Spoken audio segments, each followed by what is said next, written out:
2026-ի խորհրդարանական ընտրաշավում Ռոբերտ Քոչարյանի օրակարգը անփոփոխ է։ Վերջ տալ արհավիրքներին, որ բերում է գործող իշխանությունը ամենօրյա ռեժիմով։ 5-րդ ալիքի հարցազրույցի տաղավարում ասում է երկրորդ նախագահի գրասենյակի ղեկավարը։ Սրանց հանել, առողջ ուժերով լծվել երկրի կայունացմանը, մեր արժանապատվության, մեր հանգստության, մեր համերաշխության։ Հանրային համերաշխություն ու խաղաղություն չի լինի, քանի դեռ իշխանության ղեկին մի մարդ է, որը ի վիճակի չէ խաղաղեցնել սեփական էմոցիաները, կարծում է Բագրատ Միկոյանը։ Ազգային ժողովում տեսել եք ինչ օրն անգնում այդ մարդը։ Եթե մարդը սեփական էմոցիաները չի կարում խաղաղեցնի, արտաքին վտանգները ու խաղաղություն չի բերելու։ Ցանկացած մարդ թող ինքը մի հատ, եթե մեկի հետ կոնֆլիկտ ունենա ու սա գա խաղաղեցնելու, կթողնի մոտենա։ Փոքր կոնֆլիկտը սա կվերածի մի հատ արունահեղության, այն որ կարան 2 րոպե խոսեն վերջացնեն։ Քոչարյանի գրասենյակի ղեկավարը նկատում է Բրյուսելում հնչող հայտարարությունները գործող իշխանության առաջ կանաչ լույս են վառում ընտրակեղծիքների համար։ Ասում են կանաչ լույս է վառել Եվրոպան, չէ, կանաչ պրոժեկտոր է վառել։ Բայց եթե ընտրողները զանգվածաբար գնան ընտրատեղամասեր ու դեմ քվեարկեն Փաշինյանի կուսակցությանը, իշխանությունը ի վիճակի չի լինի անգամ ընտրակեղծիքներով վերարտադրվել։ Մարդիկ գնան ընտրության դեմ քվեարկեն, չեն դիմանալու, սրանք չեն գնալու դրան, չեն կարող։ Չեն կարող այդքան կեղծիքներ անել, այո։ Սրանք չեն կարողանում ձյունը մաքրեն փողոցից, սրանք ոնց կարան X պարագայում ինչ-որ կեղծիքների քանակ անեն։ Չեն կարողանա, եթե այդ մեծ ժողովուրդը համեմատենք սպիտակ ձյան հետ, մաքուր, ճերմակ, եթե ձյունը գա, սրանք ոնց են մոլորվում, որ ձյուն է գալիս։ Այդտենց մոլորվելու են։ 2021-ին Փաշինյանի ընտրած մարդկանց մեծ մասը 5 տարի անց գնալու է ընտրության, որպեսզի քվեով պատժի նրան, վստահ է Միկոյանը։ Սրանք ինչ ասել են, լրիվ հակառակն են արել։ Վստահ եմ իրեն 21 թվականին ընտրող մարդկանց մեծ մասը հատուկ գնալու է, որ իրան պատժի, քվեով պատժելու մեխանիզմ է դա։ Երկրորդ նախագահի գրասենյակի ղեկավարի համոզմամբ խաղաղության գործընթացի անվան տակ Փաշինյանը Հայաստանը վերածում է իր ձևակերպմամբ աշխարհաքաղաքական ռազմորկայի կենտրոնի։ Ամեն քաղաքում մի պայմանական կետ կա, չէ՞ որ ինչ-որ ռազմորկա են անում մարդիկ։ Չգիտեմ, Երևանում տեցիկ ռուգնակի իրովականում ժամի հետևներ մեր տարիքին։ Հիմա Հայաստանը վերածել են պայմանական տեցիկ ռուգի։ Էդ է խաղաղությունը։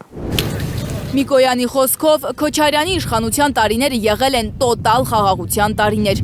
Հայաստանի ու Ադրբեջանի միջև ռազմական բալանսը պահպանվել է։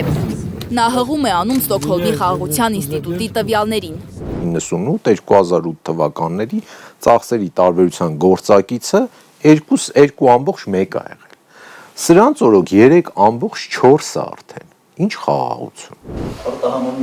Ըստ Բագրատ Միկոյանի, այսօր միջին վիճակագրական հայը ուզում է ունենալ ուժեղ ղեկավար, խիստ կարգ ու կանոնը պահող, փողոցային այս բեսպրեդելին վերջ տվող, բարդակը վերացնող, տնտեսությունից հասկացող լուրջ մարդ։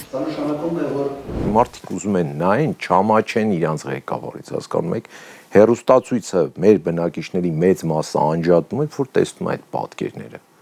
Ուզում են ղեկավար, որի համար չեն ամաչելու, որը ունի փորձ, որը ունի տնտեսական ահռելի գիտելիքներ կամ գիտելիքներ, որը թույլ կտա Հայաստանը հանել այս վիճակից, ու ցանկալի է, որը ունի այսպես կոչված հաջողության պատմություն։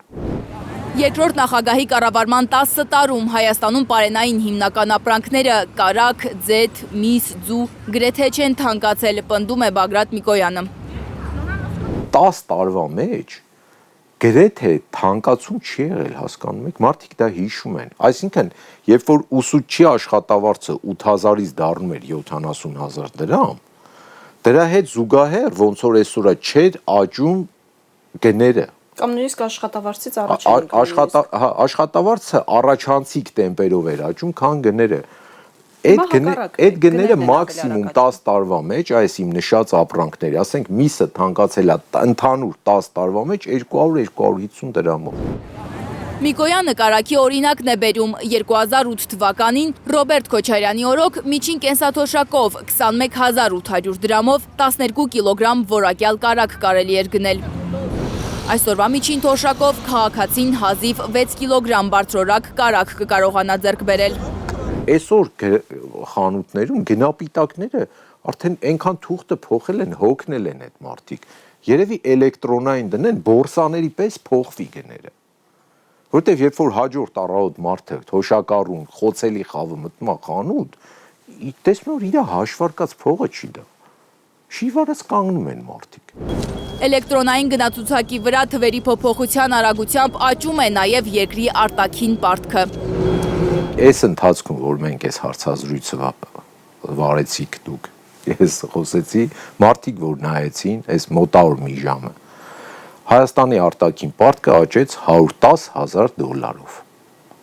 Քանի որ արդեն երեկոյան ժամը ուզում եմ բոլորին մաղթեմ նաև բարի գիշեր, բայց ասեմ, որ գիշերը որ քնած լինեք 8 ժամ, մոտ $1 միլիոն է առավոտյան որ ժարթնեք, արդեն գիշերն էլ է աճելու $1 միլիոն։ Կանգնեցրեք սա։ Երկրորդ նախագահի գրասենյակի ղեկավարը հիշեցնում է, այսօր կուտակվող միլիարդավոր դոլարների արտաքին պարտքը ժողովուրդն է փակելու։ Լանա Համբարձումյան, Անի Ղանդիլյան, Հայլուր։ Հայաստանում եւ աշխարհում տեղի ունեցող իրադարձությունների մասին առաջինը իմանալու համար բաժանորդագրվեք մեր ալիքին, սեղմեք զանգակը, որ բաց չթողնեք ամենակարևորը, ամենահրատապն ու հետաքրքիրը։